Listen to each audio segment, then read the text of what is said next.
A very good afternoon to everyone present. I, Nimisha Sharma, on behalf of Juristudy, welcome you all to yet another Sunday conference on a burning topic of live-in relationships.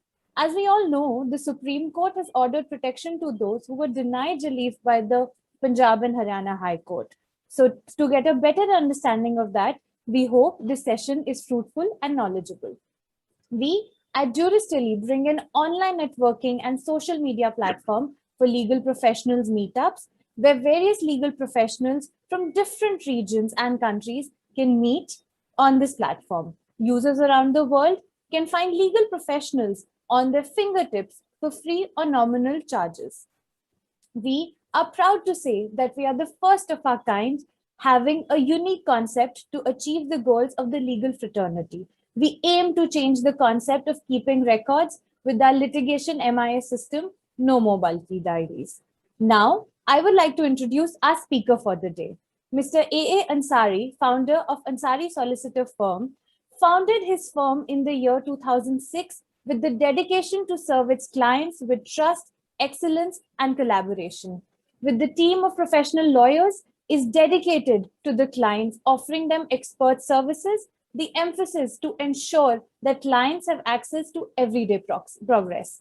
Their professional team of advocates are an expert in handling complex and contentious litigations prior to higher court and trial courts in Gujarat state, including commercial courts. They have a long-standing client relation that has built based on knowledge, quality of service, as well as the experience they have in addressing the client's needs. The firm is structured around the subsequent legal and solicitation front. Punctuality, promptness, and best practices are the strength of the firm. And we have the privilege to have you here with us, sir. And now I present to you Mr. Ansari. So you may take this forward. Thank you. Hello, everyone. Here, today's topic is live-in relationship and its legal implications. Recently, the things are changing fast and couples have started living together in a single household, even without being married. Such relationship may be for a brief period or may continue for a considerable period of time. If the cohabitation continues for a prolonged period, it seems live-in relationship. Now, live-in relationship may be defined as continuous cohabitation for specified period of time between partners who are not married to each other in a legally acceptable way and are residing in a shared household.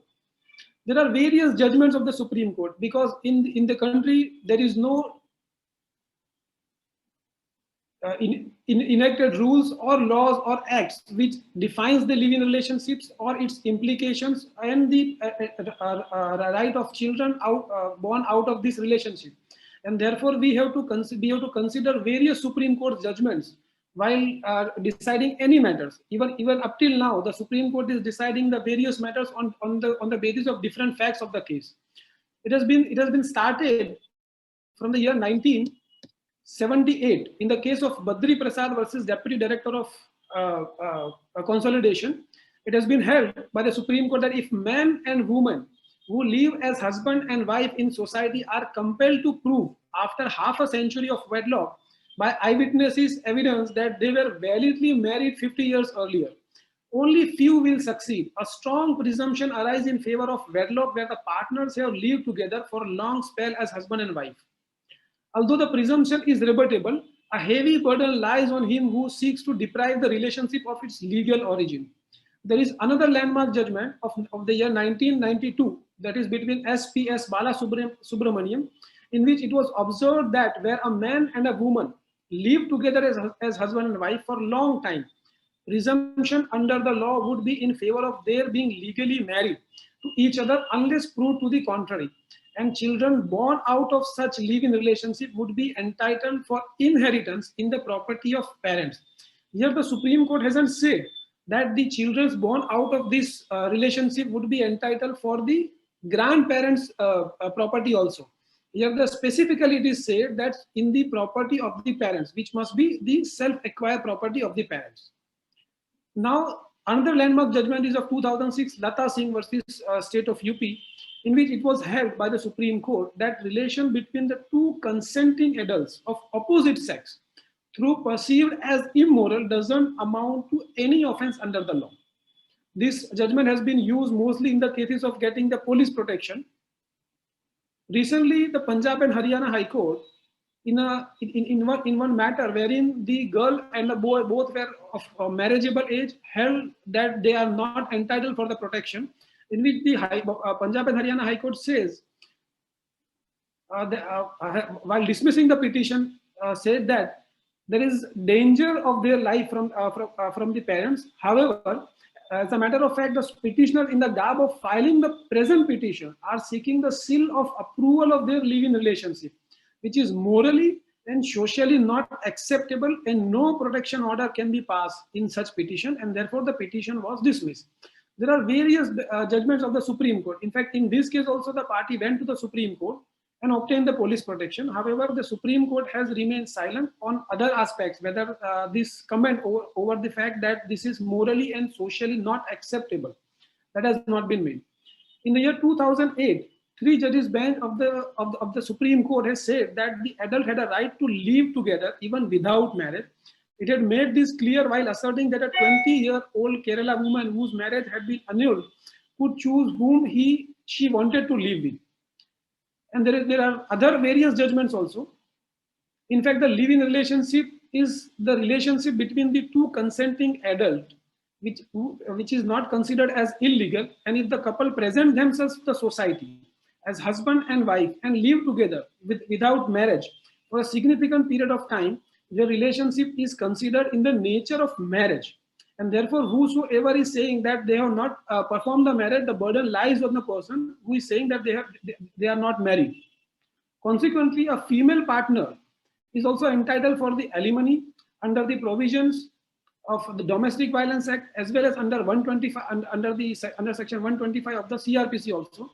And the children born out of such relationship are also considered as legitimate and are entitled to get share in the self-acquired property of their parents, though they are not entitled for the co-partner's share in the Hindu undivided family.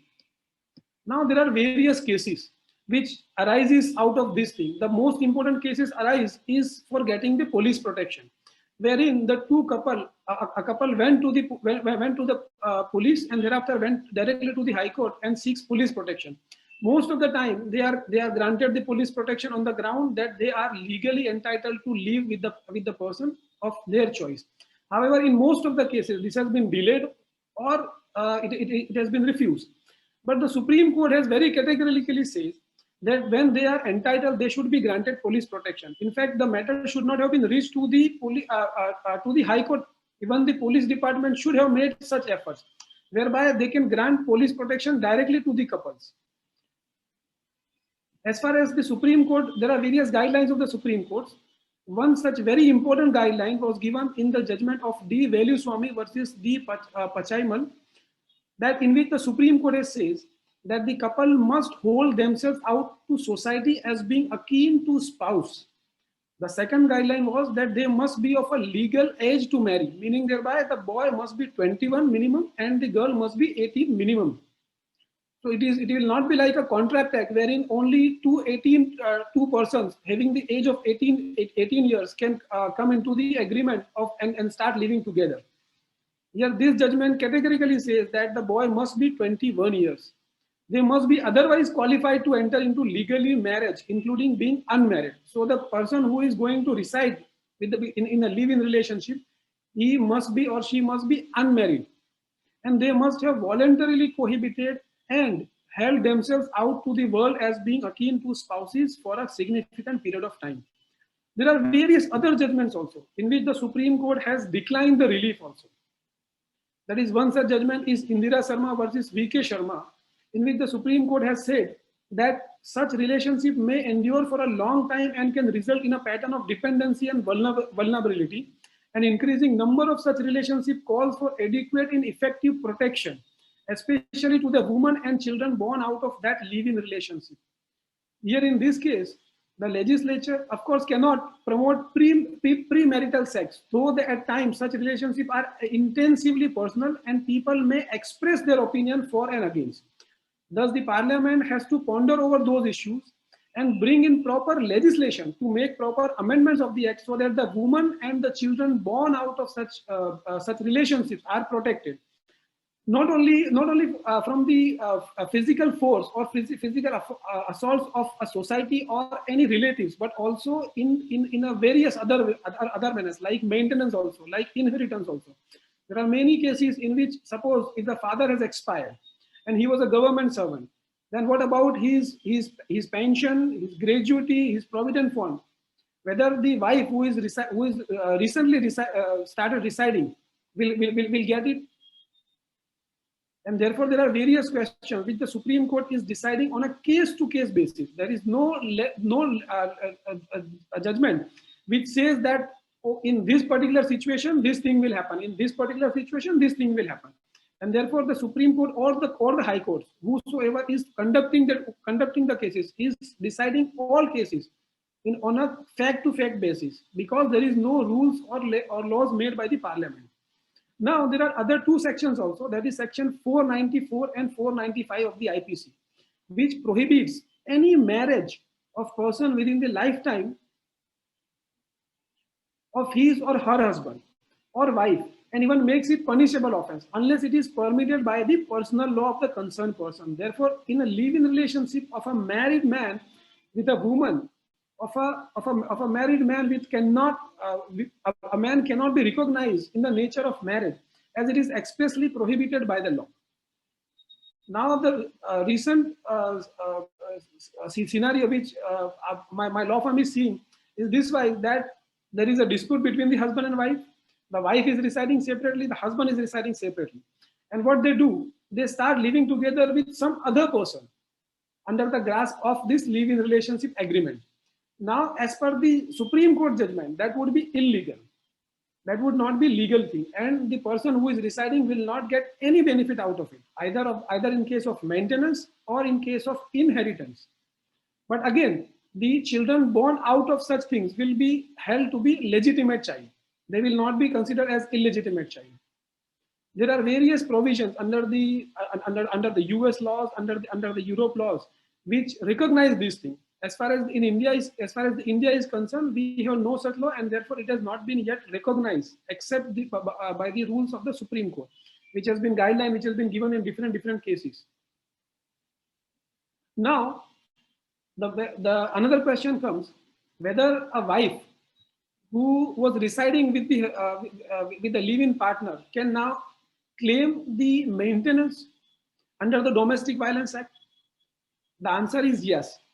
She can get the maintenance because they used to live in a shared household. They used to declare themselves as a husband and wife, and they have a long-standing relationship, meaning thereby they have lived for a significant period of time, and therefore the wife is entitled to get the maintenance under the Domestic Violence Act. And for that, there are various specific sections under the Domestic Violence Act which doesn't say that they should be husband and wife. They say that they were used to reside in a shared household, and when that be so, they are entitled for the maintenance and the compensation and other reliefs also. Apart from that, there are various things that like recently Supreme Court in the case of Lalita Topo versus State of Jharkhand held that the victim, that is a wife and a live-in partner, would be entitled to relief under the Act on a shared household. This issue has also been decided by the Supreme Court in favor of wife, which says that yes, she is entitled. And there are various other judgments also in which the Supreme Court has says that they are entitled. Now, there are other legal provisions also, that is the Special Marriage Act and under the Hindu Marriage Act. As per section 16 of the Hindu Marriage Act and section 26 of the Special Marriage Act, right of inheritance of such children is limited to the property of parents only. Legitimacy to the children born out of void and voidable marriages by providing that children born out of marriage which is null and void, or where a decree of nullity is granted in respect of voidable marriage, shall be legitimate or deemed to be legitimate respectively.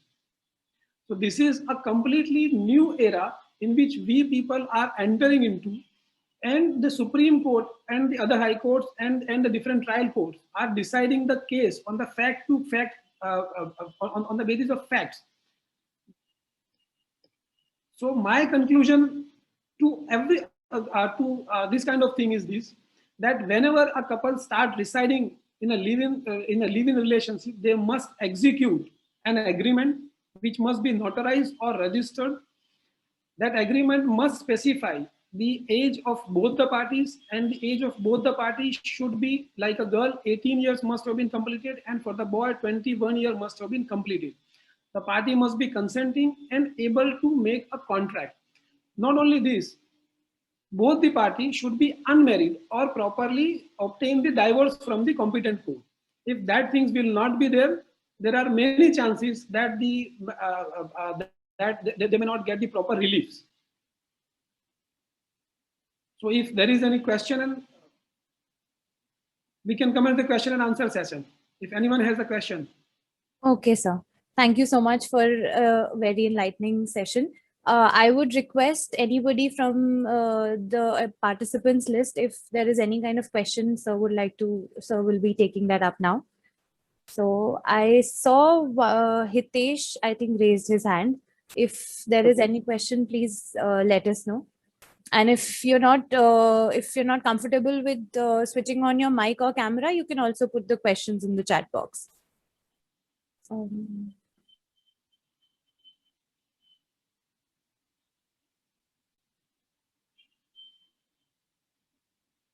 There is no question.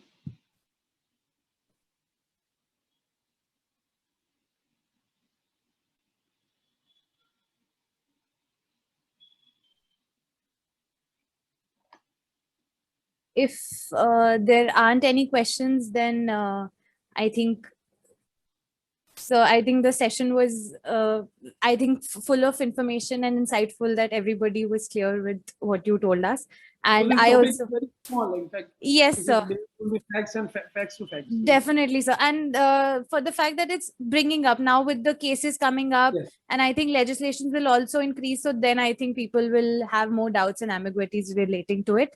But I think so it was an amazing session. I learned a lot, and I am so grateful for you to take your time out and just wait. Good afternoon, sir. Okay. Very good afternoon. Sir, I'm Rashi Khale from Juristelli, and sir, my question is, yes, what do you think can be the further steps taken to provide individual involved in the live-in relationship?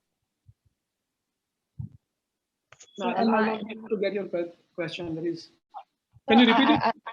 Yes, sir. What do you think can be the further steps taken to provide individual involved in the live-in relationship? Okay. So in this case, as far as the parties are concerned, they must exit. If you are going to start with the relationship, they must execute a notarized or the registered agreement between the parties. And the other things which I have just told, that the parties must be able to consent, they must be able to give their free consent, they must be at a marriageable age. And thereafter only they can start living together. If any problem is arising, then you can file first application before the concerned police station in the area in which you are residing for getting the police protection. So intimate the police also if you are if a person is a newly wedded couple also. If the police is denying or they are not entertaining your application, then the only remedy available is to approach the Honorable High Court for getting the police protection. As far as the other things are concerned, in live-in relationship, those kind of thing doesn't arise unless the parties mutually reside there. If the parties are consenting and they are residing faithfully to each other, in that case, no problem arises. But when the problem arises, in that case, there are litigations. Most of the time, the people think that instead of, because we have not performed the marriage, because we want to live the life peacefully, and therefore they leave each other. They don't want to go ahead with the relationship, and they end there. But sometimes it prolongs. It goes to the courts also. Sometimes it goes to the criminal courts also. Sometimes it goes to the civil litigations also. And as far as the Supreme Court's guidelines, there is no guidelines up till now from the legislatures. Right. Thank you, sir. Good afternoon, sir. I have one question for you. Yes, sir. What do you think about laws on love jihad? We are seeing right now states like UP is going to make a law on love jihad. So is it not a threat to a community who lives in live-in relationship in this country? It is indirectly, yes. Indirectly, it is there. That there is a threat. Most of the time, it has been happen that both the couple have started living together. They file an application under the Special Marriage Act, and that also takes 30 days to grant application. But for 30 days, they need protection. They start living together at a particular place. What has been happening, that when either party says that I don't want to marry, suppose, but in that case the police was not able to take any action against the husband or the boy or the family. But now, under the guise of this act, the police and the authority will be able to book the boy or his relative, saying that you have tried or attempted to convert the person or the girl. Ultimately, that's the only law I can understand, because earlier, as far as this marriage is concerned, there are many people who are residing together. They are continue with their own faith. Even if they are changing their faith, it is not a law and order problem. It's a personal choice. Okay, sir. Thank you, sir. It was very great to hear you on this platform, Thank and we would like you to come more often. Thank you. Thank you very much.